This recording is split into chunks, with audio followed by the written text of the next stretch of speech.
Welcome back to Byte-Sized Tech, where we like to take a look at the latest tech and gadgets, cut through the noise and bring you the insights that really matter. Yeah, I think it's definitely important to, try to stay ahead of the curve, but it can get pretty overwhelming out there. Absolutely, and that's what we're here for. So let's jump right in. There's been a lot of talk about security lately, especially with that huge Ethereum heist that hit Bybit. Oh, yeah, that was a big one. Yeah, potentially the biggest ever.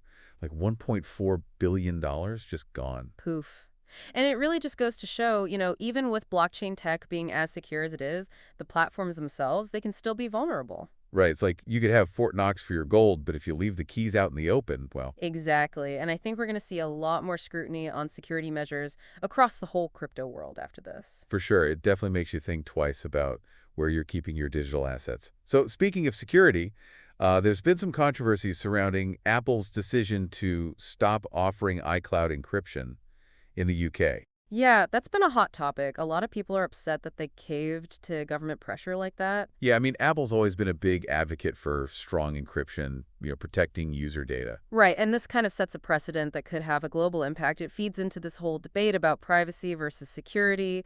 Where do we draw the line? It's a tough one, for sure. On one hand, you want law enforcement to be able to do their jobs, but on the other hand, weakening encryption could put everyone at risk. You got it. It's a complex issue with no easy answers. Definitely. Okay, so let's switch gears for a second and talk about AI, because things are moving fast. Like NVIDIA, their stock took a bit of a hit after DeepSeek released their open-source AI model, R1. But the crazy thing is, NVIDIA's CEO, he's actually excited about this. Yeah, Jensen Huang, he's a visionary, that's for sure. He sees the bigger picture. Right, because this R1 model, it basically opens up AI to everyone. Researchers, developers, everyday users, they can all access this powerful technology now. It's like democratizing AI, giving everyone a seat at the table. And that's why Kwong's not worried about the stock dip.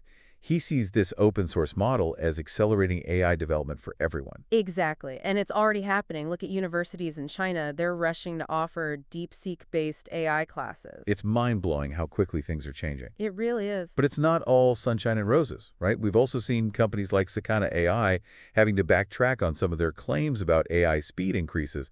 Makes you wonder, is there a lot of hype in the AI world right now? Well, there's definitely a lot of excitement and a lot of, maybe some overpromising happening too. It's a competitive space. Everyone wants to be on the cutting edge. And it's easy to get caught up in all the buzz. For sure. I think it's important to be discerning, look beyond the headlines and really understand what the technology can and can't do.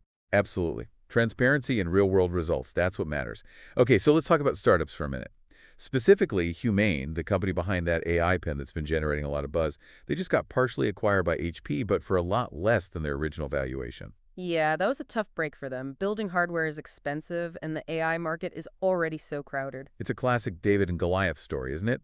And in this case, David kind of got absorbed into Goliath. I guess you could say that, but maybe this partnership will give them the resources they need to actually get their product out there. It'll be interesting to see what happens. Now, speaking of big tech moves, Meta has been expanding its presence in India, even after those recent layoffs. Yeah, they're not slowing down, and it makes sense. India's got a booming tech sector, a massive population. It's a prime target for growth. Right, they're looking beyond Silicon Valley for new opportunities. Absolutely. It's a global market now.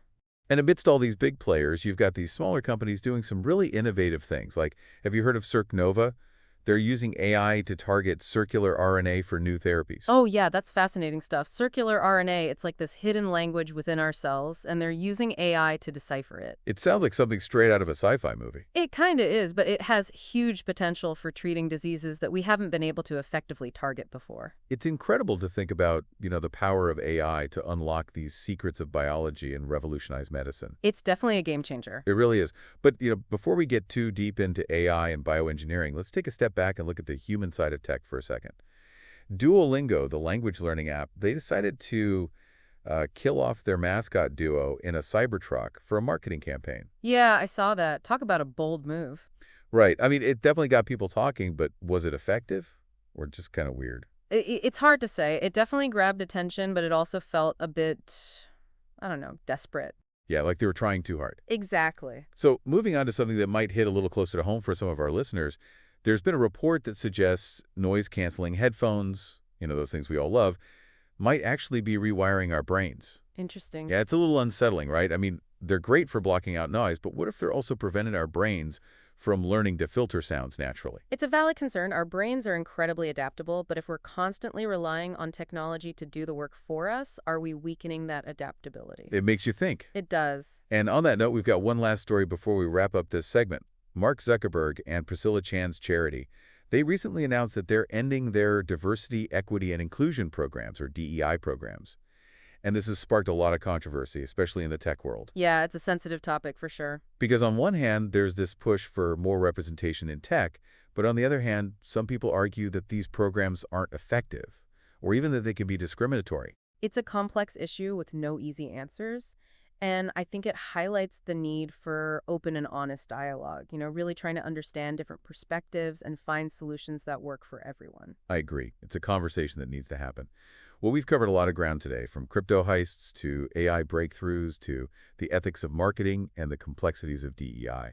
It's been a whirlwind tour of the tech world. It really has. And it's a reminder that technology is constantly evolving, and we need to stay informed and engaged if we want to keep up. Absolutely. It's an exciting time to be following these developments, but it's also important to be mindful of the potential impacts, both positive and negative. Well said. And on that note, we're going to take a quick break, but don't go anywhere because when we come back, we'll be diving into even more tech news and extracting those bite-sized insights that you won't find anywhere else. Stay tuned. See you in a bit.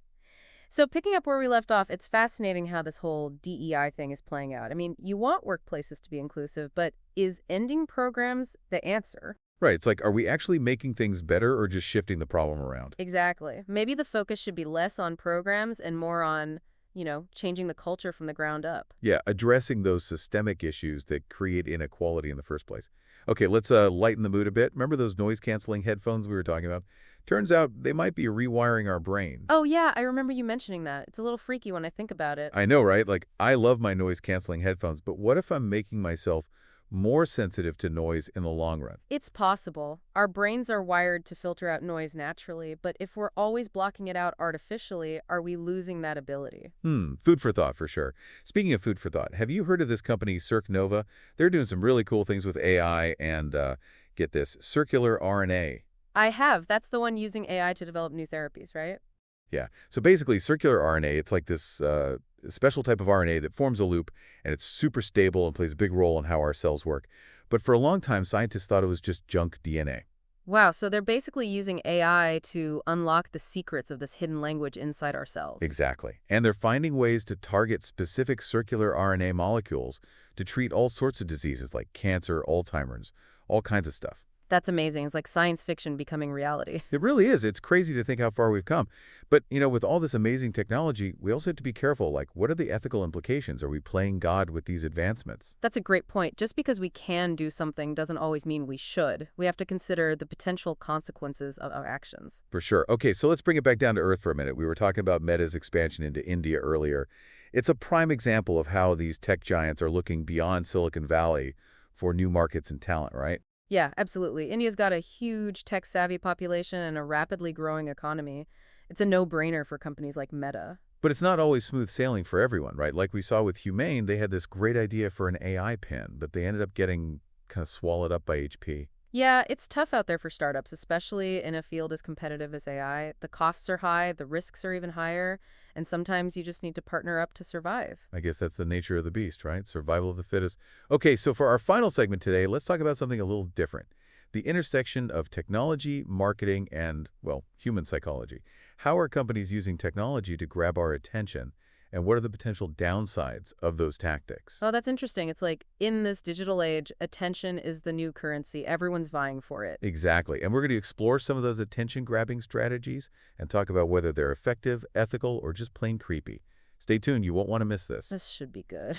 All right, so we're back and ready to unpack some of these attention-grabbing tactics that companies are using.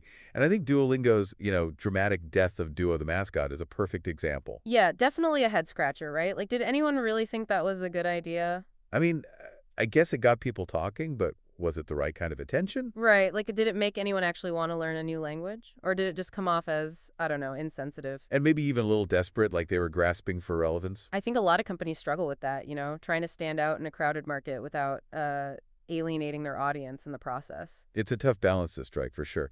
Okay, so one last topic before we wrap things up. Mark Zuckerberg and Priscilla Chan's charity, they decided to end their DEI programs. And that's caused quite a stir, especially in the tech world. Yeah, it's a complex issue, and there are strong opinions on both sides. Because on one hand, you want to see more diversity in tech, but on the other hand, some people argue that these programs aren't actually effective or even that they can be discriminatory. It's a tough one. Like, how do you create a level playing field without, creating new imbalances? It seems like a lot of people are still trying to figure that out. For sure. And it's a conversation that needs to keep happening. We have to keep talking about these things, even when they're uncomfortable. Absolutely. Well, we've covered a lot of ground today, from crypto heists and AI breakthroughs to marketing tactics and DEI debates. It's been a whirlwind tour of the tech landscape. Yeah, we've been all over the map. And I think the biggest takeaway for me is that technology is so much more than just gadgets and code. Right? It's about people and how we interact with technology and how it shapes our world. And how it shapes us, too. Like, are we becoming too reliant on technology? Are we losing some of our, I don't know, human skills? It's a question worth asking. So as we wrap up this deep dive, we hope you've gained some new insight, maybe some food for thought, and a renewed appreciation for the ever-evolving world of technology. And don't forget to stay curious, keep exploring, and never be afraid to ask the tough questions. Well said. Thanks for joining us on Byte-Sized Tech. If you enjoyed this deep dive, be sure to like, comment, share, and subscribe for more fun tech discussions. Catch you next time.